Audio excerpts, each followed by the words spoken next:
अस्सलामुअलैकुम everyone, welcome to जोर का जोड़। मीरब ज़ीशान की तरफ से आपको एक बार फिर खुश आमदीद। नाजरीन, पाकिस्तान का कल दोबारा से मैच है इंग्लैंड के साथ और तीसरा मैच है और हम बहुत ज़्यादा होपफुल हैं कि पाकिस्तान जो है वो अब ये तो ज़रूर जीतेगा, क्योंकि हमारे जो खिलाड़ी हैं ना, इनको थोड़ा सा टाइम लगता है चीज़ों को समझने में, फिर दूसरे तीसरे मैच में अच्छा परफॉर्म कर लेते हैं। ये दूसरा मैच भी जीत जाना था, अगर बारिश ना हुई होती, पहला मैच खेले होते ना तो आराम से दूसरा भी जीत जाना था। लेकिन ये कि फिर बस फैसलों में थोड़ी सी ताखीर हो जाती है, थोड़ा समझने में देरी हो जाती है। लेकिन ऐसा बिल्कुल नहीं होगा। कल 10:30 बजे जब मैच पाकिस्तानी टाइम के हिसाब से शुरू होगा तो हमारी नजरें जो मुकम्मल तौर पर मैच के ऊपर होंगी वो खुशी से और ऊपर होती जाएंगी, क्योंकि हमें यकीन है कि पाकिस्तान अब आने वाला मैच जो है वो ज़रूर जीतेगा, अच्छे फैसले करेगा, अच्छे कम्बिनेशन आजमाएगा और इसके बाद जो है वो जो चौथा मैच होगा वो भी पाकिस्तान जीतेगा। तो मेरी बात जो है वो कहीं ना कहीं सच हो जाएगी कि 2-2 से पाकिस्तान ये सीरीज जो है वो जीत जाएगा। सो एवरीवन, इसी के साथ साथ अगर बात की जाए IPL की, तो कोलकाता नाइट राइडर्स ने IPL की ट्रॉफी अपने नाम की है। कल मैं देख रही थी, शाहरुख खान बहुत खुशी से बैठे थे, बहुत महंगी चॉकलेट्स खा रहे थे, अच्छा लग रहा था देखकर। इसी तरह से जो है वो अपनी टीम को प्रमोट करना चाहिए, सपोर्ट करना चाहिए, और मैं भी कल कोलकाता नाइट राइडर्स को सपोर्ट कर रही थी, तो मुझे देखकर बहुत अच्छा लगा। उन्होंने विन किया। और नाज़रीन, इसी के साथ साथ मैंने सोचा कि अकेले गुफ्तगू कर रही हूँ, बोरियत ना हो जाए, तो आपके साथ आपको मिलवाते हैं हाफिज इमरान, आप सबकी जान, क्रिकेट की शान। अस्सलाम वालेकुम। मेरा बहुत शुक्रिया हाफिज साहब, उम्मीद है आप खैरियत से होंगे। हाफिज साहब, देखें कल IPL का जब मैच हुआ तो मुझे मतलब मेरी बड़ी एक वाइब थी कि नहीं, कोलकाता नाइट राइडर्स जो है वो जीतेगा, और फिर वो जीत भी गया। मतलब मेरी भी बातें आजकल सच हो रही हैं। ज़ंजानी साहब के सितारे, हाफिज साहब का तजिया पहले बताया, अब मैंने पहले लिख दिया था भाई। जीतने के बाद ना कहा करें, जीतने के बाद तो कोई भी कह देगा, मतलब ऐसी बात नहीं है। अब आप हारने कोई टीम जीत जाए उसके बाद देखिए मैंने पहले कहा था। अब आप बताएं कि पाकिस्तान का जो तीसरा मैच है वो कौन जीतेगा? पाकिस्तान जीतेगा। ये तो आपने पहले ही कह दिया ना कि पाकिस्तान ने सीरीज जीत जानी है। इसका मतलब ये है कि आपने तो सारे मैच ही पाकिस्तान को जितवा दिए। नहीं, मतलब सीरीज तो चले नहीं, ड्रॉ हो सकता है ना। आप तो वैसे ना किया करें। देखिए मुझे मैं कल पहले सपोर्ट करी थी कोलकाता नाइट राइडर्स को। अच्छा, मुझे ये बताएं कि कल अगर जिस तरह से मतलब उन्होंने विन किया है, IPL की ट्रॉफी उनके नाम हुई है, तो उनके जितने भी प्लेयर्स हैं उनको देखते हुए फील हो रहा था कि ये अच्छी फॉर्म में और आगे कितने डेंजरस हो सकते हैं वर्ल्ड कप के लिए। एक बुनियादी तौर पर IPL में ज़्यादातर मैचेस जो खबरों में रहे वो हाई स्कोरिंग मैचेस थे। फाइनल जो है वो एक तो एक तरफा हुआ और फाइनल को इतना ज़्यादा अच्छा खेल के एतबार से नहीं हुआ। क्योंकि सनसनी नहीं थी, दिलचस्पी नहीं थी। क्राउड को भी अगर आप देखते हैं, खिलाड़ियों की कारकर्दगी को देखें इज्तिमाई इनफरादी तौर पर, तो वो कोई बहुत ज़्यादा दिलकशी का बायस नहीं था, दिलचस्पी वाला फाइनल नहीं था। ये ज़रूर है कि KKR जीत गए हैं। शाहरुख खान की वजह से उस टीम का एक ज़रा मुख्तलिफ अंदाज में ज़ेर बहस रहती है। और चूँकि IPL को अगर आप देखते हैं तो मजमूई तौर पर वहाँ पर उनकी जो फिल्म इंडस्ट्री है, शोबिज़ इंडस्ट्री है, और उनकी जो क्रिकेट इंडस्ट्री है, उन्होंने इसकी जो यूनिक सेलिंग पॉइंट है वो यही है कि दोनों मर्ज हैं, दोनों का इंज़माम है, क्रिकेट का और शोबिज़ का। तो यही वजह है कि आपको वहाँ पर मुख्तलिफ़ टीमों में उनके जो शोबिज़ के लोग हैं वो नज़र आते हैं। PT जंटा को भी लोग देखते रहे हैं यहाँ पर। फिर इनके जो बड़े बड़े बिजनेसमैन हैं, जो बड़े बड़े इदारे हैं, तिजारती कारोबारी इदारे, वो वहाँ पर नज़र आते हैं। तो ये चीज़ें उसमें हैं। लेकिन जहाँ तक ताल्लुक़ फ़ाइनल का है, उसमें क्रिकेट के एतबार से कोई बहुत ज़्यादा अच्छी नहीं रही। अगर दिलचस्पी वाली होती, जो हाई स्कोरिंग मैचेस जो कि सारे टूर्नामेंट में एक मौजूए बहस रहे, फ़ाइनल में वो देखने को नहीं मिला। लेकिन SRH जिसकी क़यादत पैट कमिंस कर रहे थे और दूसरी तरफ श्रेयस जो थे वो क़यादत कर रहे थे KKR की, तो ये एक अच्छा दोनों टीमें बड़ी अच्छी क्रिकेट खेलने के बाद ऊपर आई। बिलखुसूस पैट कमिंस की क़यादत में जिस तरीके से SRH ने खेला, ट्रेविस हेड की कारकर्दगी को देखें, क्लैसन की कारकर्दगी को देखें, ख़ुद पैट कमिंस की कारकर्दगी को देखें, दूसरी तरफ से आप मिचेल स्टार्क को देखें कि किस शानदार अंदाज में उन्होंने अपनी टीम के लिए जो उनके नॉकआउट मैचेस थे वहाँ पर परफॉर्म किया है। अगर आप 2015 के वर्ल्ड कप का फ़ाइनल देखते हैं तो उसमें फ़ाइनल में भी जो पहला बॉल किया था, पहला ओवर किया था पैट कमिंस ने, तो उसमें ब्रैंडन मैकलम को उन्होंने आउट कर दिया था। और उस टूर्नामेंट में न्यूजीलैंड की टीम की कारकर्दगी बहुत ज़्यादा जो है वो ब्रैंडन मैकलम के गिर्द घूम रही थी। तो मैकलम को आउट करने के बाद जो उनको झटका लगा वो वापस नहीं आ पाए। इसी तरीके से अगर आप इस वर्ल्ड कप में भी मैचेस देखते हैं नॉकआउट के, तो यहाँ पर भी जो 2023 का वर्ल्ड कप था जो ऑस्ट्रेलिया ने जीता, तो आपको मिच स्टार्क बड़े डिफरेंट तरीके से एक डिफरेंट प्लेयर नज़र आते हैं। तो यहाँ पर भी जब वो नॉकआउट मैचेस पे आए उनको रन्स भी हुए। और ये भी याद रखें कि इस टूर्नामेंट में जो सबसे ज़्यादा महंगे खिलाड़ी थे अपनी प्राइस के एतबार से वो ये थे मिच स्टार्क ही थे। मिच स्टार्क थे, तो मिच स्टार्क ने जिस तरीके से नॉकआउट मैचेस पे परफॉर्मेंसेस दी है, इनको एक ओवर में 4 चौके भी पड़े हैं, मतलब 50-50 रन भी हुए हैं। लेकिन नॉकआउट मैचेस में और कल के मैच में भी जिस तरीके से उन्होंने अपनी टीम के लिए विकेटें ली हैं, ये बहरहाल उनकी एक बिग मैच प्लेयर होने की जो दलील है उस पर बिल्कुल ठीक है। तो इस लिहाज से ठीक है कि केकेआर के फैंस को एक खुशी मिली है, लोगों को शाहरुख खान को खुश देखने का मौका मिला है, उनकी पूरी फैमिली को देखने का मौका उसके साथ साथ टूर्नामेंट का अख्ताम भी हो गया। बड़ी लंबी लीग है और इस टूर्नामेंट को ये देखना ज़रूर है कि क्या वाकई अगर आप 2 माह तक एक लीग खेलते हैं तो क्या वो वाकई इंटरनेशनल क्रिकेट के लिए उतना ज़्यादा फ़ायदेमंद है या नहीं है। अच्छा, इस हवाले से ना साबिक ऑस्ट्रेलियाई कप्तान माइकल वॉन ने भी ये कहा है, हाफिज़ साहब कहते हैं कि इंग्लैंड के जो प्लेयर्स हैं इनके लिए IPL खेलना ज़्यादा मतलब फ़ायदेमंद साबित हो सकता था as compare to England and Pakistan series. तो ठीक है, उनका अपना अंदाज़े बयां है, उनका अपना एक नज़रिया है, उन्होंने इस हिसाब से बात की, लेकिन मुझे ऐसा लगता है कि बल्कि मुझे क्या लगता है, हाफिज़ साहब आप बताएं, क्या ये बात ठीक है? देखिए, माइकल वॉन जो हैं उन्होंने बुनियादी तौर पर दी पाकिस्तान क्रिकेट के लिए सोचने की बात है। हाँ। कि अगर आप के बारे में इस किस्म की बातें हों तो ये बड़ी अफसोसनाक चीज़ है। उसकी वजह यह है कि अगर एक इंटरनेशनल टीम को और पाकिस्तान जैसी इंटरनेशनल टीम के बारे में ये बात हो कि आपसे खेलने के बजाय इससे बेहतर है कि अगर आप लीग खेल लें। हाँ। अगर आप लीग मैचेस खेल लेते तो आपकी ज़्यादा अच्छी तैयारियाँ हो जाती। तो ये पाकिस्तान टीम के लिए एक लिहाज से है कि उनको जगाने के लिए, उनको वापस लाने के लिए अपने ट्रैक के ऊपर इस किस्म के बयानात उनको मुतहर्रिक ज़रूर कर सकते हैं। लेकिन जहाँ तक ताल्लुक़ इस चीज़ का है कि माइकल वॉन ने ये कहा है कि IPL ज़्यादा बेहतर थी, तो ये याद रखना चाहिए कि किसी भी इंटरनेशनल मैच में और बिलखुसूस पाकिस्तान जैसी टीम या फिर इंडियन प्रीमियर लीग या बिग बैश या पाकिस्तान सुपर लीग या कैरेबियन प्रीमियर लीग या फिर आप लंकन प्रीमियर लीग या बांग्लादेश प्रीमियर लीग, दुनिया की कोई भी लीग है। हाँ। उसमें आपको इंटरनेशनल मैच जैसा ना तो प्रेशर होता है, ना आपके स्टेक्स उतने ज़्यादा हाई होते हैं, ना क्वालिटी वो होती है जो किसी इंटरनेशनल मैच की होती है। पाकिस्तान की टीम के साथ जब आप खेलते हैं तो आपको एक ही टीम में 3 शानदार किस्म के फास्ट बॉलर्स को खेलने के ख़िलाफ़ बैटिंग का मौका मिलता है। 3-4 ऐसे आपको टॉप क्रिकेटर्स, बाबर आजम, मोहम्मद रिजवान, किसी भी IPL की टीम में तो नहीं है। हाँ। शाहीन अफरीदी, हारिस रऊफ़ और मोहम्मद आमिर किसी भी IPL की एक टीम में तो नहीं है। इसी तरह से ना ही यहाँ पर कोई इफ्तिखार अहमद IPL की किसी टीम में, ना इमाद वसीम, उनको हाँ। कोई नहीं, लेकिन आपने देखें आगे सामना तो करना है। तो ये अगर इतने अच्छे खिलाड़ी हैं और अगर आप इनकी इनफरादी कारकर्दगी को भी देखें, देखिए पाकिस्तान की T20 क्रिकेट में कोई बुनियाद इज्तिमाई तौर पर भी कारकर्दगी को बहुत ख़राब नहीं रही है। ये गुज़िश्ता कुछ अरसे में पाकिस्तान अच्छी क्रिकेट नहीं खेला, जिस वजह से माइकल वॉन हो या और लोग हों वो इस किस्म के ख्यालात का इजहार करते हैं।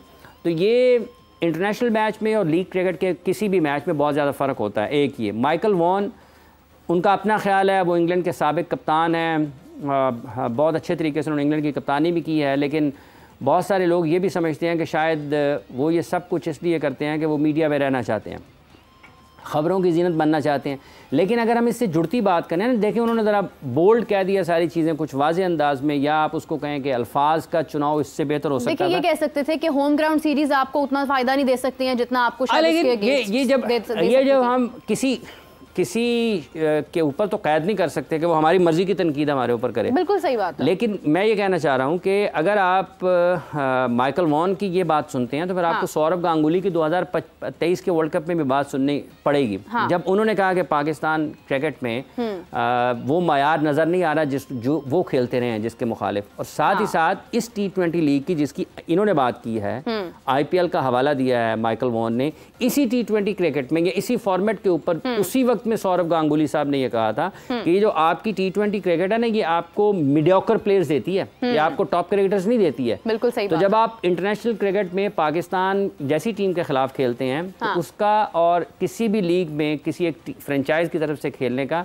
ये ज़मीन आसमान का फ़र्क होता है, और इंग्लैंड क्रिकेटर्स जानते हैं, इसीलिए वो गए हैं। बिल्कुल सही बात है, इंग्लैंड क्रिकेटर्स जानते हैं और इसीलिए वो गए हैं। और आईपीएल में जब आप इस चीज़ की बात करते हैं कि वो इंग्लैंड के क्रिकेटर्स गए हैं, तो ऑस्ट्रेलिया के क्रिकेटर्स नहीं भी गए हैं। हाँ। वार्म अप मैचेस के बजाय उन्होंने यहाँ पर प्रैक्टिस की खेलने को तरजीह दी है। उनकी जो माइकल वॉन की ख्वाहिश है वो ऑस्ट्रेलियन क्रिकेटर्स ने पूरी कर दी है, वो वहाँ पर खेल रहे हैं। मतलब क्या कह सकते हैं आप? लेकिन ये पाकिस्तान के लिए ना एक लम्हा फिक्रिया पाकिस्तान के लिए तशवीश की चीज़ पाकिस्तान के लिए है, बाहर बैठे लोगों के लिए तशवीश की चीज़ है।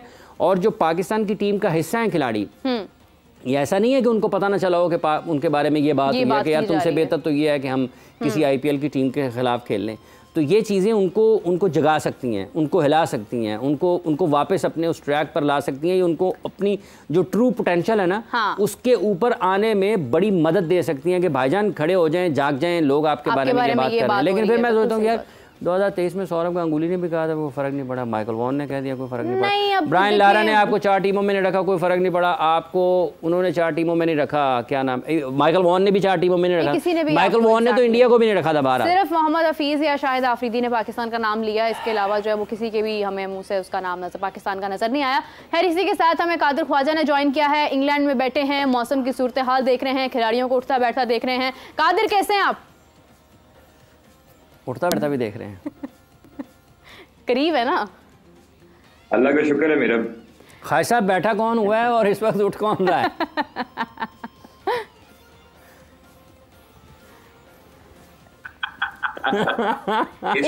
इस वक्त जो है वो हाफिज साहब, मुझे लगता है शादाब खान जो है वो बस बैठे और लेटते दिखाई दे रहे हैं, उसके बाद तो बाकी सारे खड़े ही हैं। नहीं हाफिज साहब की बात का मतलब ये है दिखाई दे रहे हैं कि कौन से खिलाड़ी जो हैं वो रिलैक्स हैं और कौन से खिलाड़ी एक्टिव नजर आ रहे हैं। नाश्ता वाश्ता हो गया होगा ना ख्वाहिश साहब?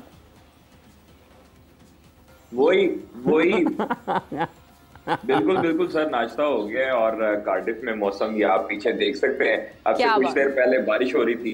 और जो मैच है, मैच के दौरान भी वेदर फोरकास्ट में जो है वो बारिश दिखाई दे रही है और 70% चांसेस है देने के, तो ये मैच भी इफेक्ट हो सकता है बारिश की वजह से। और चूंकि कार्डिफ 4-0 देना होया ना, वैसे तो यूके सारा ग्रीन, 4-0 देना होया। साहब अब ये बारिश का हम कुछ नहीं कह सकते, लेकिन अब जो रिजल्ट है उसमें ये चाल है पाकिस्तान के खिलाफ। इंग्लैंड बेसिकली डर चुका है, तो एक से हो सकता है। इंग्लैंड जानता है कि पाकिस्तान ने अब हरा देना है, तो ये मसनूई बारिशें हो रही हैं। अच्छा, मुझे लगता है हाफिज साहब मुझे लगता है वाकई मुझे भी लगता है ये क्लाउड सीडिंग हो रही है और ये पाकिस्तान को जो है ना वो साजिश है। क्योंकि कार्डिफ में हम लास्ट जो 2021 में मैच जीते थे, वाहिद मैच जीते थे, वो भी कार्डिफ में जीते थे। तो इस वजह से कार्डिफ की कंडीशन पाकिस्तान को सूट करती है। लेकिन अब जो है ना वो मुझे लगता है ये बादल भी जो है ना वो साजिश कर रहे हैं हमारे साथ। तो और क्या, देखे ना, मतलब हम कोई आम टीम है, हम लोग वहाँ पे मैचेस जीते हुए हैं, हमें पता है हमने कैसे खेलना है। अब तो हम लोग जॉर्डन और जोफ्रा को भी एक्सपीरियंस कर चुके हैं, हमारे लिए ये मैच हमारा ही है। अब बारिश होती है तो फिर भाई चाल है पाकिस्तान के खिलाफ, ये ज्यादती वाली बात है। अच्छा वैसे एक चीज है कि हमने फखर जमान ने ऑर्चर को एक शॉट मारी है पीछे फाइन लेग की तरफ, छक्का लगाया, उस पे उतनी शेयरिंग नहीं हुई। वो बाबर आजम ने जो सिर्फ एक मारा ना चौका, वो लॉन्ग ऑन पे, उसके लॉन्ग ऑफ पे, वो उस पे जो है उसकी शेयरिंग जो है वो हाफिज साहब कितनी हो रही है, मिलियंस में शेयर हुई है वो। Media management Khwaja Sahab media management किसे कहते हैं? ये चीज ख्वाजा साहब मीडिया मैनेजमेंट किसे कहते हैं? मतलब आप यहाँ से अंदाजा लगाएं कि एक शॉट जिसके 4 रन मिले हैं उसकी शेयरिंग कम है और एक शॉट जिसके 6 रन मिले हैं उसकी शेयरिंग ज्यादा है। एक ऐसा खिलाड़ी जिसने 45 रन 20 गेंदों पर किए हैं उसकी शेयरिंग कम है। एक ऐसा खिलाड़ी जिसने 26 गेंदों पर 32 किए हैं उसकी शेयरिंग ज्यादा है। इसे क्या कहते हैं? इसे बाबर आजम कहते हैं। इसे मीडिया मैनेजमेंट कहते हैं। लेकिन जो बात की साया कहते हैं सर, साया, ये इस मुल्क पे आसेब का साया है या क्या है? सफर तेज, हरकत तेज तर है, सफर आहिस्ता आहिस्ता, मुनीर न्याजी साहब का शेर है। अच्छा, वैसे ये बात ठीक है, जहाँ तक बात की है इनकी कादिर साहब ने फ़खर के शॉट्स की। देखें पाकिस्तान की इस टीम में अगर कोई इतने ज़्यादा हाई स्ट्राइक रेट के साथ बड़े अच्छे बॉलर्स को शॉट्स खेल सकता है बड़े, तो उसमें फ़खर आपको सबसे नुमाया नज़र आता है। बहुत बेहतरीन कार्य। और आप देखें कि एक फ़ायदा पाकिस्तान को ये भी हुआ कि वो सर्कल में आए बैटिंग करने के लिए। हाँ। 2 विकेटें पाकिस्तान की गिर चुकी थी, उससे पहले साइम और रिजवान आउट हुए थे। एग्जैक्टली। तो जिस अंदाज से फ़खर ने बैटिंग की है अगेंस्ट इंग्लैंड की टॉप क्लास बॉलिंग के ख़िलाफ़, तो वो उसके लिए फ़खर के लिए कोई नई चीज़ नहीं है। और वही एक ब्रीदर था पाकिस्तान के लिए कि जब पाकिस्तान को लगा कि पाकिस्तान ये 184 कर सकता है। बिल्कुल सही। फ़खर की जो इनिंग्स है बेसिकली मोमेंटम उसने बनाया है। अब जिस शॉट का जिक्र कर रहे हैं ख्वाजा साहब के, उसकी शेयरिंग बहुत हुई है। अगर वो साहिब शॉट जो हैं वो दबाव में ना आते और थोड़ा वक्त जो है अगर डॉट इतने हो गए थे और चले जाते, फ़खर को स्ट्राइक की तरफ जाते, ठीक है, तो ऐन मुमकिन था कि एक ऑप्शन थी कि फ़खर जिस तरीके से खेल रहे हैं स्ट्राइक उनको मिलता, वो कुछ और शॉट्स उनके लग सकते थे। सही बात है। तो पाकिस्तान के लिए मैच आसान हो सकता था। अब लोग अगर इसी में खुश हैं, आय हाय क्या कवर ड्राइव लग गया। चलो ठीक है, ले लो। ये वही बात है कि मोहम्मद हफीज साहब ने ऑस्ट्रेलिया के बाद सीरीज के बाद ये कहा कि हमने डोमिनेट किया। पैट कमिंस से किसी ने एक चीज जी ख्वाहिश साहब, पैट कमिंस से किसी ने पूछा मैच के बाद प्रेस कॉन्फ्रेंस में दोनों की, उन्होंने कहा कि तो पाकिस्तान टीम के डायरेक्टर, उन्होंने कहा डोमिनेट तो हमने किया है। उस पैट कमिंस ने कहा अच्छा, लेकिन रिजल्ट तो मैटर कर रहे हैं, सीरीज तो हम जीते। जी ख्वाहिश साहब, आप कुछ कह रहे हैं?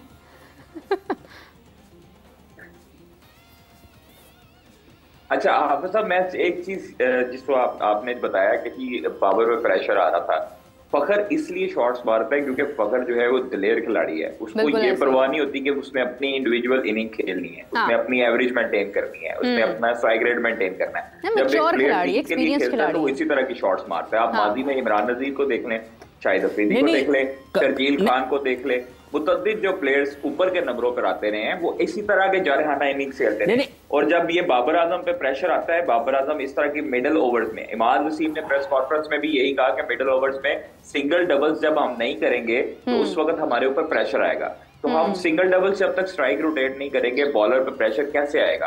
तो बॉलर जो है वो हमें डोमिनेट करते हैं, और अगर हमें डोमिनेट करना है, चढ़ाई करके रखनी बॉलर पर, तो हर शॉट छक्का चौका नहीं लगाना चाहिए, सिंगल डबल से भी आप स्ट्राइक रोटेट। लेकिन इमाद ये भी कह रहे थे कि बहुत अच्छा खेल खेला है हमने, कि आप इधर इसको बॉल किधर करें, डॉट हो ही नहीं रही। वो तो मुतमईन भी बहुत। ख्वाहिश साहब देखें, एक जो आपने कहा ना कि नहीं, इमाद ने ये भी कहा है कि उन्होंने जो क्रूशल नहीं, ठीक ख्वाहिश साहब, जो आपने कहा है ना कि इसकी फ़खर के हवाले से, फ़खर के हवाले से देखिए, एक हर बंदे की ना एबिलिटी है, हर बंदे की एबिलिटी है। बाबर की एबिलिटी बिल्कुल मुख्तलिफ है फ़खर की एबिलिटी से। फ़खर जो है वो उतना ज़्यादा लंबा मैच हो सकता है ना कर पाएँ, मतलब जो बाबर ने मैच 18वें ओवर में जाके जीतना है ना, फ़खर वो मैच 15वें ओवर में जीत सकता है। तो दोनों की जो एबिलिटी है वो बड़ी उसमें फ़र्क है। जो बड़े शॉट्स हैं सामने की तरफ खेलने हैं या आपने इम्प्रोवाइज करना है, बाबर टेक्निकली करेक्ट है, उसके चौके को तो आप ज़्यादा शेयर कर लेंगे,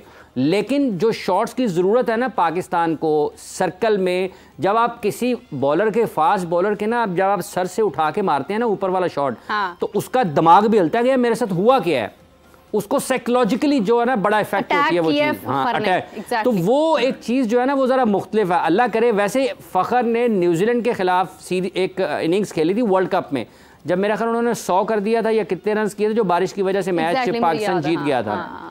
उसके बाद अब आप उस इनिंग्स को देख लें, और उसके बाद उनकी ये पहली बारी है जिस इंडिया में, और फिर उनको मतलब वेट करवाने के बाद ये जो दूसरी बारी है उनकी, जिसमें आपको वो अपने हकीकी रंग में नजर आए हैं। लेकिन पाकिस्तान के लिए ज़रूरत इसी चीज़ की है कि आने वाले मैचेस में अभी देखें, एक वीक लिंक जैसे शादाब, पाकिस्तान का वीक लिंक था ना, शादाब को रन हुए, तो जो रीस टॉपली है ना वो इंग्लैंड का वीक लिंक हो सकते हैं। अभी इसमें सैम करन अगर आते हैं तो उनको खेलना निस्बतन मुश्किल होगा, क्योंकि जैसे मोहम्मद आमिर वेरिएशन के साथ, लेकिन सर अभी तो मार्क वुड नहीं है आप साहब, ये वही ना, अभी मार्क वुड नहीं है। अगर वो दोनों को देखें, अगर रीस टॉपली की जगह वो मार्क वुड को खिलाते हैं तो 8 ओवर्स तो उनके हो गए जिसमें आपको जेन्युइन पेस मिलनी है 90 माइल्स पर आवर या उससे भी ज़्यादा, क्योंकि वो जो मार्क वुड है वो तो 90 माइल्स से 95 तक ऊपर जाते हैं वो। तो ये जो 8 ओवर्स हैं, और पाकिस्तान के जो मिडल में बल्लेबाज आउट हुए हैं ना, अगर इनको एक तरफ से अगर आसानी मिल रही थी तो ये उसी में रन्स बनाने की कोशिश कर रहे थे। आप देखें, आजम खान जिस बॉल पर आउट हुए हैं उनके पाँव ही नहीं चले।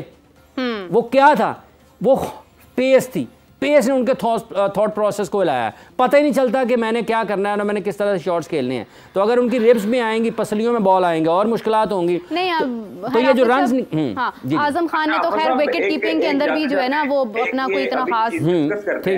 जी जी खायर साहब।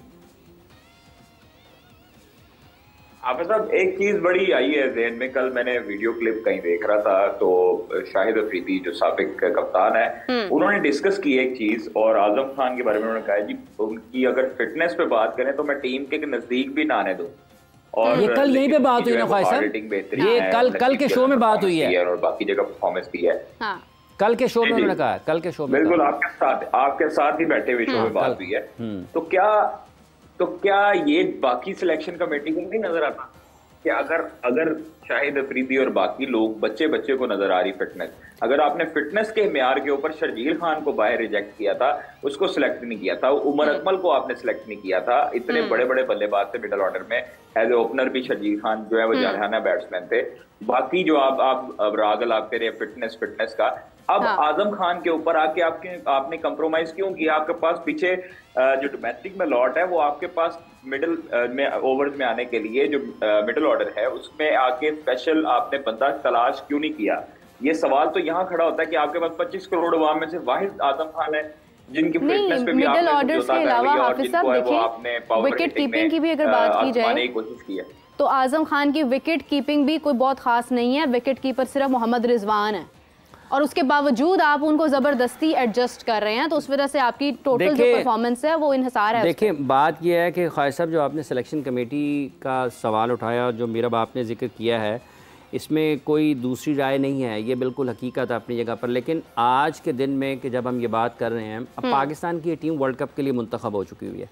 अब यही 15 खिलाड़ी हैं जिनसे हमें तवक्कुआत हैं और जिनके लिए हम दुआ कर सकते हैं, जिनके लिए नेक ख्वाहिशात रख सकते हैं कि ये पाकिस्तान के लिए अच्छा खेलें। ये पहले दिन से है। अगर सिलेक्शन कमेटी को ये दिखाई नहीं दिया तो अब तो दिखाई देने की ज़रूरत भी नहीं है। अब तो खुदा अल्लाह ना करे कि किसी को इंजरी हो, कोई फिटनेस मसाइल से इस किस्म के दो चार हो को उसको वर्ल्ड कप से बाहर होना पड़े। अब तो इन्होंने खेलना है। अब जहाँ तक ताल्लुक इस चीज़ का है, जैसे फिटनेस के हवाले से जिक्र किया, तो ये वो सारे लोग उस सिस्टम का हिस्सा हैं जिन्होंने खुद क्रिकेट खेली, जो खुद को मॉडर्न डे क्रिकेट के बहुत बड़े कहते हैं कि वो सबसे ज़्यादा समझदार हैं, वो समझते हैं, वो उसके अलमबरदार है मॉडर्न डे क्रिकेट के। तो उनसे सबसे पहले ये सवाल होना चाहिए था। लेकिन आज जब हम इस 27 मई को ये बात कर रहे हैं तो पाकिस्तान की 15 रुकनी स्क्वाड का ऐलान हो चुका है। उस्मान खेलें, रिजवान खेलें, आजम खेलें। ये असल इम्तहान होगा विकेट कीपिंग का जब आप लो एंड स्लो पिचेस पर जाएंगे, जहाँ पे बॉल ने स्पिन करना है, जहाँ पर बॉल ने ग्रिप करना है। स्पिन करते हुए जब आपको बड़ा शार्प आपकी एजिलिटी होनी चाहिए, आपकी फ्लेक्सिबिलिटी इतनी होनी चाहिए कि अगर बॉल बीट हुआ है स्पिनर का और उसको नीट उसने नहीं लिया कीपर ने, ठीक है, और वो स्टंपिंग का चांस है, फिर आपके पास कॉट बिहाइंड का चांस है, आपके पास रन आउट का चांस है। तो ये वो सारे, और जब आप पीछे खड़े हुए हैं फास्ट बॉलर के ऊपर तो आपके पास वहाँ भी चांसेस, अपॉर्चुनिटीज क्रिएट होनी है। तो ये वो सारी चीज़ें, वैसे जहाँ तक उनकी फास्ट बॉलिंग के अगेंस्ट विकेट कीपिंग करते हुए लेफ्ट राइट डाइव करते हैं ना, तो वो उनमें नेचुरल है उनके डैड की तरफ से, वो बहुत शानदार, बहुत शानदार। देखें अगर वो फिजिकली फिट हो ना तो आपको ना वो होते हैं ना कि आपकी आंखों को भला मालूम हो कि आजम खान डाइव कर रहे हैं, इतनी नेचुरल डाइव है। मेरे दिमाग को भला नहीं मालूम हो रहा तो अगर वो फिजिकली फिट हो, अगर वो फिजिकली फिट हो तो फास्ट बॉलर के अगेंस्ट लेफ्ट राइट डाइव करते हुए ना आपको दुनिया में कोई ऐसा विकेट कीपर नजर ना आए जैसे आजम खान है। क्या बात है। आप जिन्होंने उनके डैड को विकेट कीपिंग करते हुए देखा हुआ है ना, लेफ्ट राइट डाइव करते हुए, वो देखा है हमने ये बिल्कुल वैसी करते हैं। लेकिन मसला क्या है कि जब आपका वेट होना चाहिए 68 to 70 और वो वेट है 120-25 किलो, आप 40-50 किलो तो इजाफी लेके चल रहे हैं, तो परफॉर्मेंस उसकी वजह से असरअंदाज होती है ना। अब जो पहलू है ना, अब अल्लाह करे कि वो पाकिस्तान के लिए परफॉर्म करें।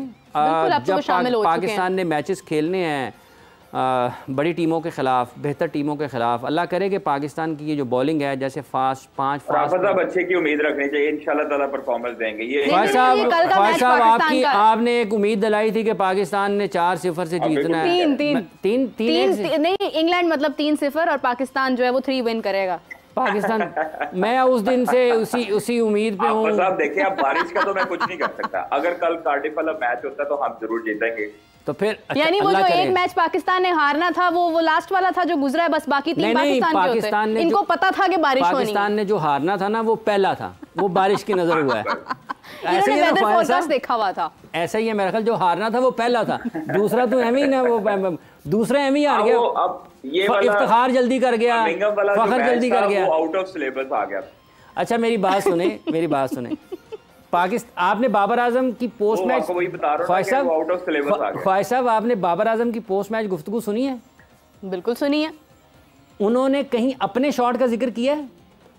नहीं सर, मैं बाहर नहीं, चले वो गुजर गई ना, कभी नहीं, वो गुजर गई। अगर आप नहीं सुन सके गुजर गई। जो उनका एक जो रटा है ख्वाहिश साहब गाल सुनो, क्या उन्होंने अपने स्वीप शॉट का जिक्र किया?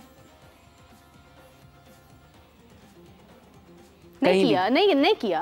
वो नहीं करते सर। अब सुने मेरी बात सुने, दिलचस्प चीज क्या है, देखें वो ये कह रहे हैं कि अगर फखर थोड़ा और खेल जाते तो पाकिस्तान मैच जीत जाता। और बंदा है खुदा, अगर 5 ओवर आप खेल जाते ना तो फखर ने 70 के ओवर मैच खत्म, आपने बहुत पहले मैच जीत जाना था। मसला फखर के आउट होने से नहीं हुआ है, टर्निंग पॉइंट जो था वो पाकिस्तान के कप्तान का आउट होना था, और बीच में से टांग रख के उसने चला दिया। हाँ, बिल्कुल सही ये असल जो पाकिस्तान के हाथ से मैच निकला है ना, वो बाबर के आउट पाकिस्तान के हाथ से मैच जो देखें ये जो 180 था ना, पाकिस्तान बिल्कुल ठीक चल रहा था, रन्स आपको निकलने थे, बाबर को थोड़ा मैच आगे भी चलता ना तो उसको शॉट्स निकालने के लिए, ग्राउंड शॉट्स खेलने के लिए कोई बहुत ज्यादा मुश्किल नहीं होती है, उसने निकाल लेने थे अगेंस्ट जोफ्रा आर्चर भी, डी स्टॉपली के खिलाफ भी, और उसके खिलाफ क्या नाम है तीसरा फास्ट बॉलर जो क्रिस जॉर्डन के खिलाफ भी। इशू नहीं था, इशू ये हुआ कि जब आप डॉट बॉल्स का प्रेशर आपके ऊपर आता है ना, तो फिर वो प्रेशर आपसे गलती करवाता है। अच्छा, बड़ी एनर्जेटिक फॉर्म इनकी मुझे शुरू में लगी है, शुरू में मुझे बड़ी एनर्जेटिक फॉर्म बाबर की लगी है। मतलब एक जो है ना, मुझे उनका वो एक एक्सप्रेशन फेस के मुझे याद है, इंप्रेशंस उनके कि जब उन्होंने मतलब ऐसे शॉट मारी, चेहरों के तासुरात पे ना जाएं। अच्छा चलें ठीक है, तारीफ करने लगी तो पानी गिर पड़ा, मैं क्या बात देखिए, बात यह है बुनियादी तौर पर फखर का उन्होंने जिक्र किया है, इफ्तिखार का इमाद ने जिक्र किया है। इमाद ने खुद अच्छी बैटिंग की है। पाकिस्तान का जो मसला रहा ना, उसमें एक बाबर का टर्निंग आउट होना, और उसके बाद देखिए जॉस बटलर ने अपने बॉलर्स को बड़े अच्छे तरीके से इस्तेमाल किया, उन्होंने अपने ऑप्शंस को बढ़ाया। अब चूंकि वो मैच गुजर चुका हुआ है, आजम खान को भी लोग बुरा भला कहेंगे, मजीद कहेंगे जब आप हारेंगे, अल्लाह करे कि जीते, हमें ये मौका ना मिले कि हम उनको बुरा भला कहें। हाफिज साहब, बॉलिंग जो है वो मेरे ख्याल से, मुझे जो एक चीज़ फील हुई है ना, जॉस बटलर के अलावा जो है ना, वो लास्ट टाइम भी किसी ने कोई बहुत देर तक बैटिंग नहीं कर सका कोई भी प्लेयर। तो अगर मतलब बॉलिंग जो है वो दे दी जाए पहले इंग्लैंड को, और पाकिस्तान जो है वो उसके बाद मतलब आगे परफॉर्म करता है, यानी कि पाकिस्तान पहले बैटिंग कर लेता है, देखिए मतलब इससे कोई फर्क पड़ सकता है? जॉस बटलर ने एक टाइम में मेरा ख्याल है उनके 18 गेंदों पर 17 या 17 गेंदों पर 18 नहीं, उन्होंने ऑब्वियसली स्कोर उन्होंने बहुत अच्छा, और वही एक परफॉर्म करते रहे। फिर उसके बाद एक मौका ऐसा था कि 22 बॉलों पर वो स्ट्रगल कर रहे थे। हाँ, 22 बॉलों पर 25 नहीं, 25 बॉलों पर 22 स्ट्रगल किया, ठीक है। लेकिन उन्होंने, अब देखे ना फर्क क्या है, फर्क ये है कि जब आप दोनों का कॉम्बिनेशन देखते हैं ना, दोनों के ऑप्शंस देखते हैं, तो आपको वहां पर ऑप्शंस ज्यादा बेहतर नजर आते हैं। हालांकि जोनी ब्रेस्टो को बहुत अच्छे टच में नहीं थे, मतलब कंफर्टेबल नहीं थे, वो भी स्ट्रगल कर रहे थे, लेकिन उसके बावजूद कुछ लक उनकी साइड के ऊपर थी और शॉट्स उनके लग गए। लेकिन फिल सॉल्ट कोई भी इतना खास कोई परफॉर्म करता हुआ मुझे नजर नहीं आया, बटलर ने अच्छी परफॉर्मेंस दी है, तो मुझे ऐसा लगता है कि पाकिस्तान को फिल सॉल्ट आउट हुए ना, तो चार्ज किया है उसने, क्या नाम है दूसरा उनका जो था, विल जैक्स ने स्ट्राइक किया। उस वक्त बटलर उनको सपोर्ट करते रहे, फिर जोनी ब्रेस्टो आए हैं तो दोनों के शॉट्स लगे, फिर जब शादाब आए हैं, शादाब को अटैक किया उन्होंने, क्या नाम है इसने, जॉस बटलर ने। और बटलर जैसा खिलाड़ी जब आप देखें कि 22 गेंदों पर 25 या 25 गेंदों पर 22, और जब वो फिनिश करता है तो आप उसका स्ट्राइक रेट देख लें कि वो कहाँ तक अपनी टीम के रन्स को ले गया है। तो जो आपके पास आपकी फिजिक, और जो उसने हारिस रऊफ को लगाया है ओवर दी कीपर्स हेड छक्का, वो देखें कि किस शानदार अंदाज में, क्या ये शॉट रातों रात तो नहीं आ गई?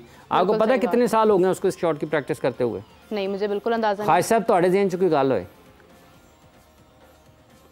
मुझे कल यासिर अरफात साहब ने बताया 2013-14 से हमने तो नो लुक शॉट के ही देखी है, और उसी की 2013-14 से बटलर इस शॉट को वो कर रहे हैं, क्या नाम है उसका, इसकी प्रैक्टिस कर रहे हैं, और आज 2024 है। ये ऐसे ही नहीं आते शॉट्स। और आप देखें कि जो उसने रिवर्स स्वीपर, साइमो भी तो 5-6 साल से इसकी प्रैक्टिस कर रहे हैं नो लुक शॉट। नहीं, अब नो लुक बॉल हो गई है वो भाई साहब, अब बॉल ही नजर नहीं आती। बॉलर हो वो तुसी ते बॉलर हो मैं ते नो लुक शॉट हो ते हमें नो लुक बैट, वो सुता भी शॉट मार देवे। जोफ्रा आर्चर को मारने में और शॉट लगाने में फर्क होगा ना ख्वाहिश साहब। ये उन्होंने कहा नो लुक, उन्होंने कहा उन लुक की कोई नहीं होनी, बात ठीक है। उन्होंने कहा उन बस लबो केड़ी लुक, उन्होंने कहा यार मैं लुक पैगी सड़क दे उत्ते। No look wickets, no look boundary, no look single double, मतलब वो हर चीज में नो लुक ही है बस। आप देखें कि वो जितनी मरतबा आउट हुए हैं, देखिए प्लेयर्स आउट होते हैं अपने फेवरेट जोन में, ये कोई ऐसी बात नहीं है। आप अपने फेवरेट जोन पर आउट होते हैं क्योंकि वो आपका स्कोरिंग जोन भी होता है, लेकिन आप 15-20 मैचेस में हर वक्त जो है ना अपने शॉट्स जो हैं, अगर फ़र्ज़ कर लें क्या फ़ायदा है आपके शॉट्स का कि आपके पास आपकी ऑफ साइड पे शॉट्स हैं, आपके पास सीधे भी शॉट्स हैं, लेकिन आप हमेशा जो है वो अपनी स्क्वायर के ऊपर आउट हो रहे हैं, टांग के ऊपर। आपने ये सामने वाला ग्राउंड किस लिए रखा हुआ है? अच्छा मेरी बात सुनिए, मुझे ना एक बात की समझ नहीं आती है कि सबका यही कहना है, मैं भी यही कहती हूँ कि पाकिस्तान जो है अपने अगेंस्ट टीम के मुताबिक खेलता है, जैसी टीम होती है पाकिस्तान वैसा खेलता है। अभी आयरलैंड में पाकिस्तान ने जिस पोजीशन पर, जिस म्यार पर पाकिस्तान ने 2 सीरीज जीती हैं, पाकिस्तान वही अपनी जो है ना वो एक तरह से फेज़ और उसी मोमेंटम को कायम रखते हुए इंग्लैंड के खिलाफ गया। कोई आउट ऑफ द वे जाके नहीं गया, सिर्फ बॉलिंग में कुछ फैसले ठीक किए हैं, ठीक है, मतलब पोजीशनिंग अच्छी की है, लेकिन मुझे लग रहा था कि जैसे वो आयरलैंड वाली स्ट्रेटजी ही यहाँ पे यूज कर रहे हैं। आपको ऐसा नहीं ख्याल है? नहीं, देखिए बात यह है कि आयरलैंड के खिलाफ खेलते हुए पाकिस्तान के पास तो ऑप्शंस यही हैं। ये अगर इंडिया यानी जैसे पहले आपने मतलब बॉलिंग की, आपने उनको मौका दे दिया कि वो बैटिंग करें और फिर आप चेस की तरफ जाएंगे, हर जगह पर ऐसे तो नहीं होता। पाकिस्तान यूजुअली जो है ना T20 क्रिकेट में देखें कि पाकिस्तान कोशिश करता है कि ये चेस की तरफ जाए। मुझे याद पड़ता है कि जब पाकिस्तान ने इधर न्यूजीलैंड के ख़िलाफ़, न्यूजीलैंड में 5 मैचेस खेले थे ना, वहाँ पे भी पाकिस्तान ने टॉस ज़्यादा जीते थे और पाकिस्तान चेस की तरफ गया था। लेकिन जॉर्डन जोफ्रा आमने सामने हो, आपको अंदाजा होना चाहिए कि आप ऐसे आउट हो जाएंगे। देखें हर किसी के एक कंफर्ट लेवल होता है ना, तो वो कंफर्ट की तरफ देखते हैं कि हम कहाँ पर कर सकते हैं। ख्वाहिश साहब, ये जो न्यूजीलैंड के खिलाफ पाकिस्तान की सीरीज़ थी पाकिस्तान में, इसमें भी मेरा ख्याल है टॉस, आपको याद पड़ता है कि कौन जीता होगा, अगर आप फौरी तौर पर आपके ज़हन में आता हो?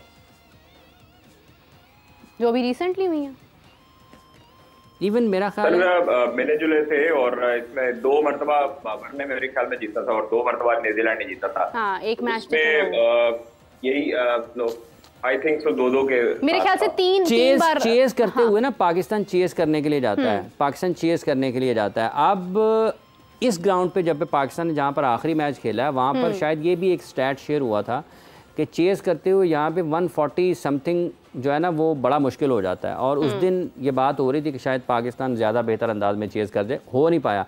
देखिए हुआ ये है, अब अभी तक ना ये वाले जो मैचेस हैं ना पाकिस्तान ने जो खेले हैं, ये बात वैसे हो चुकी है कि क्या इशू है पाकिस्तान की बैटिंग का।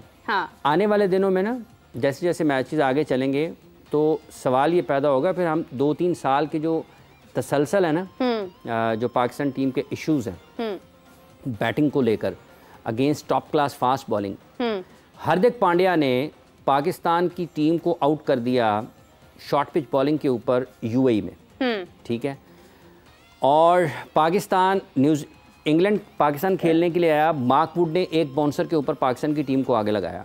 अब आप कल के मैच में भी देखें जो इससे पहले 2 दिन पहले मैच हुआ है जिसमें पाकिस्तान हारा है, पाकिस्तान के जितने भी बैटर्स थे वो उनके ज़हन में कहीं ना कहीं जोफ्रा आर्चर ज़रूर होगा। जब आप 16 रन्स निकाल लें ना, इफ्तिखार अहमद 16 रन्स निकाल लें एक ओवर में, और आखिरी बॉल पर भी बड़े शॉट के लिए चले जाएं, तो फिर आपके जहन में आता है यार ये अगला ओवर देख रहे हैं, इसके बाद वाला ओवर कि अगर ये मैंने 5 बॉलों पर 16 है तो मैं ये 6 आखिरी बॉल पर अगर 6 की कोशिश करता हूँ तो मेरा ये ओवर हो जाएगा 22 का। 22 का ओवर ये मैं कर लूँगा, उसके बाद आएगा जोफ्रा आर्चर। तो अगर वो ओवर 7-8 रन्स का भी निकलता है तो मैं 2 ओवर में 30 रन्स मेरी जेब में होंगे, और अगर अगला ओवर 3-4 रन का भी निकलता है, जोफ्रा बड़ी अच्छी बॉलिंग करता है, तो रन्स हो जाएंगे 24 के करीब। तो 12 का 2 ओवर्स में 12, तो फिर मैं जो मेरा रिक्वायर्ड रन रेट है मैं उसके ऊपर होऊंगा। लेकिन अगर वो 16 वाला आखिरी पे सिंगल करता है, 17 हो जाते हैं, और 17 में वो ये देखता है कि अगले मेरे ओवर अगर जोफ्रा रन्स नहीं देता 5-6 पे, तो इसका मतलब ये है कि मैं 22-21 पे रहूँगा। हाँ। तो मेरा रिक्वायर्ड रन रेट जो है वो नहीं होगा, और उसके बाद फिर आपके ऊपर बिल्ड होगा प्रेशर, तो फिर आपको तीसरे ओवर में लूटने की कोशिश करनी पड़ेगी जोफ्रा के बाद वाले में। तो ये जो कैलकुलेशन है ना ड्यूरिंग मैच, ये आपका असल इम्तहान होता है कि आप कर कैसे रहे हैं, आप किसके खिलाफ कर रहे हैं, आपने अगला ओवर किसके खिलाफ खेलना है। देखिए 15वें ओवर में अगर कोई बैट्समैन बैटिंग कर रहा है, वो ये सोचेगा 16वां किसने करना है, 17वां किसने करना है, 18वां किसने करना है, 19वां 20वां कौन करेगा, क्या हम 20वें ओवर तक मैच लेकर जाते हैं या नहीं जाते, तो 20वें ओवर में रन्स कितने होंगे जो हमने आखिरी ओवर में करने हैं, उनको 20वां ओवर कौन कर रहा होगा। 18वें ओवर तक अगर हम कंफर्टेबली रन्स कराते हैं तो 16वां 17वां 18वां ओवर जो है वो कौन कर रहा होगा। तो ये ड्यूरिंग मैच ना ये आपकी सारी की सारी चीज़ें होती हैं। जैसे इंग्लैंड ने बैटिंग की पाकिस्तान के खिलाफ, आप देखेंगे हर उस ओवर में जिसमें शादाब आया, वो लगता था कि वो पहले से दिमाग उनका तैयार था कि हमने इसको कैसे मारना है और हमने इसके खिलाफ रन्स कैसे निकालने हैं, उन्होंने निकाले हैं। तो ये सिर्फ प्लानिंग से नहीं हो सकता। मतलब मैं और आप प्लान कर लें कि हमने नांगा पर्वत पे जाना है, तो सिर्फ प्लानिंग से तो नहीं जा सकते। उसके लिए हमारे अंदर वो सलाहियत होना ज़रूरी है, हमारी उतनी प्रैक्टिस होना ज़रूरी है, हमारे पास उतना इक्विपमेंट होना ज़रूरी है, हमारे पास वहाँ तक जाने के लिए पैसे होना ज़रूरी है। तो ये सारे उसके इंग्रेडिएंट्स हैं। अगर आपके पास नहीं होंगे, अगर आपके पास नहीं होंगे तो आप नहीं कर सकते। अच्छा अवध साहब, मुझे एक बात बताएं। ख्वाहिश साहब यानी दूर जाके भी एक ही गल नहीं पूछनी है, 2-3 पूछो। जो कल मैच होने जा रहा है,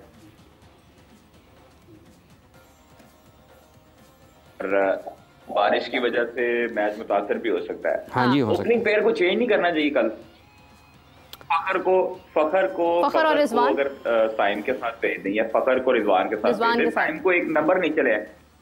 ख्वाहिश साहब मैं आपको ये बात बताऊँ, मेरे अगर ज़ाती तौर पर हम तो आज कई हफ्ते गुजर गए हैं ना, उस वक्त सिर्फ साइम और बाबर या रिजवान की ओपनिंग पेयर की बात हो रही थी। हाँ तो पहले दिन से ये बात कर रहे हैं कि अगर आपको चाहते भी हैं ना, तो आपको बाबर और रिजवान के साथ ही ओपन कर, नंबर 3 पर आप साइम को खिला लें और उसके बाद आप फ़खर को खिला लें, ठीक है।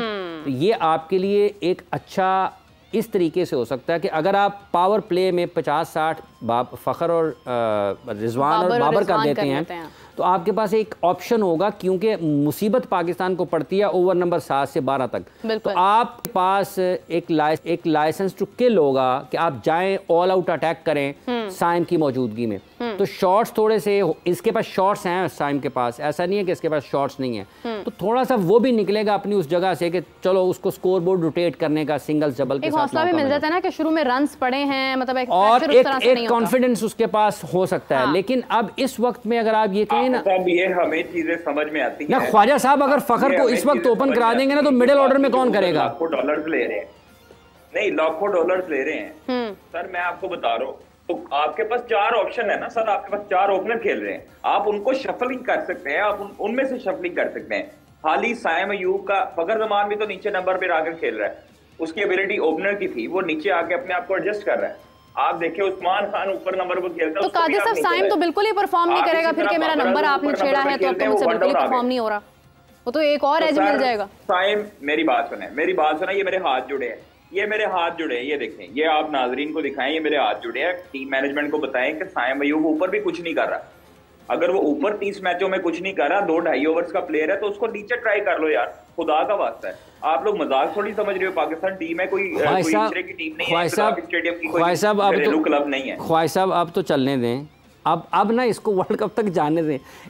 चले तो कट ही जाएगा सफर आहिस्ता आहिस्ता। हाथ जोड़े, एक मैच है ना आपका प्रैक्टिस मैच है हाफिज साहब, इसका आपका प्रैक्टिस मैच है। आप इसमें इंग्लैंड के खिलाफ आपको प्रैक्टिस मैचेस मिले हैं ना, आप उसमें ट्राई करें यार, कॉम्बिनेशन ट्राई करने में क्या हर्ज है। अगर आपने फखर को नीचे रखा हुआ है तो आप जो है रिजवान को एक दफा नीचे ले आए, फखर साइम को ओपन करवा लें, या साइम को नीचे लेकर फखर और रिजवान के साथ ओपन करवा लें। आप थोड़ा सा ट्राई तो करें, क्योंकि 4 ओपनर आपके पास खेल रहे हैं, आप उनमें से 4 में से वैसे भी तो साइम 2-2.5 ओवर में आउट हो जाता है, और फखर जमान को नए जो है वो बॉल मिल जाता है, दायरा मिल जाता है। रिजवान भी अनफॉर्चुनेटली आउट हो गए जल्दी, लेकिन रिजवान और ख्वाहिश साहब ने मैं के शायद है ना सामने रिजवान हो गया, वो आप लोग जाया कर रहे हो उस्मान खान के साथ। ख्वाहिश साहब देखें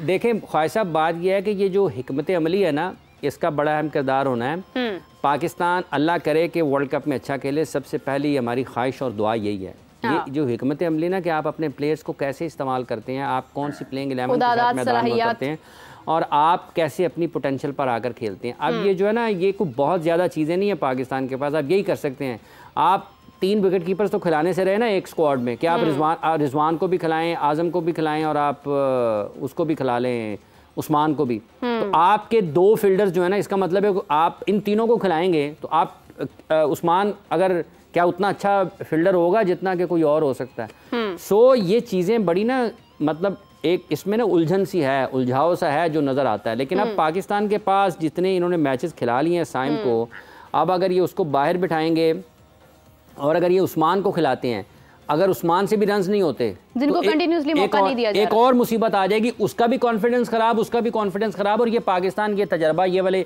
इस किस्म के फैसले पाकिस्तान 2023 के वर्ल्ड कप में कर चुका है। ये जो टीमें आपकी बनती हैं, ये ऐसे नहीं बनती कि आपने एक मैच में कोई और है, एक मैच में कोई और है, एक मैच में कोई और है। तो ये जो बाहर बैठकर टीम को मुंतखब करने वाले हैं ना, ये उनका काम है। और उसके साथ साथ जो टीम के अंदर कप्तान है, ये उसका काम है। उसको पता होना चाहिए कि ये किस हैसियत में है बंदा, इसकी क्या अहलियत है, इसकी क्या काबिलियत है, ये किस हद तक पाकिस्तान के लिए जा सकता है, ये ज़हनी तौर पर कितना मजबूत है, ये पाकिस्तान के लिए कितने मैचेस जीत सकता है, पाकिस्तान के लिए कितना परफॉर्म कर सकता है, ये हाई क्लास बॉलिंग को किस तरीके से फेस कर सकता है। ये सारी चीज़ें आपको नज़र आती हैं। तो इसलिए अब इस वक्त पे जब हम ये वर्ल्ड कप की तरफ जा रहे हैं, 2 मैचेस हम उससे पीछे हैं, इसके बाद हमने अमेरिका जाना है और फिर वहाँ से वेस्ट इंडीज जाना है। सिर्फ एक ही मैच है आपके पास, उसके बाद 6 जून वाला और उसके बाद 9 जून को आपका भारत के साथ मैच है, और उसके बाद फिर वापस आना है पाकिस्तान। मतलब फिर 2 ही मैचेस है ना, उसके बाद मेन इंपॉर्टेंट तो भारत वाला मैच है ना। देखिए बात ये है कि अभी की जो सूरत हाल है ना, अब ये मतलब अब आपको साइम को खिलाना ही खिलाना है, अगले मैचेस भी खिलाने हैं और अब आप उसके पास चांस लें, जितना भी आप ले सकते हैं। देखिए ये मेरा ख्याल वर्ल्ड कप में भी ये हुआ था, शायद कौन नहीं चल रहा था तो फिर फ़खर को लाए गए, शायद कौन हो, अब्दुल्ला से रन्स नहीं हो रहे थे या पता नहीं किससे हो रहे थे। तो वो उस वक्त भी हमने ये 50 ओवर्स के वर्ल्ड कप में भी किया था, अब्दुल्ला से। हाँ, तो फिर फ़खर को लाया गया था। तो इस वक्त अब आपने उससे इतने मैचेस दे दिए हैं, तो ये तो अब आप खिलाएंगे उसको। और ख्वाजा साहब के एक बड़े पसंदीदा खिलाड़ी हैं टीम में, नाम उसका नहीं मैं लेता, वो साइम जब तक घर वापस नहीं पहुंचेगा, हाफिज साहब कह सकते हैं, जब तक साइम अपने घर वापस नहीं जाएगा ना, हाँ, हम उसको खिलाते ही रहेंगे। खैर अभी फिलहाल नहीं, ख्वाजा मैं नाम ले यार, ख्वाजा मैं नाम ले, कादिर ख्वाजा बाबर आजम साहब आपके बिल्कुल सामने होंगे, यकीनी तौर पर आप बहुत नजदीक हैं उनके, हमारा सलाम पेश कीजिएगा। अभी फिलहाल वक्त होता है रैप अप करने का।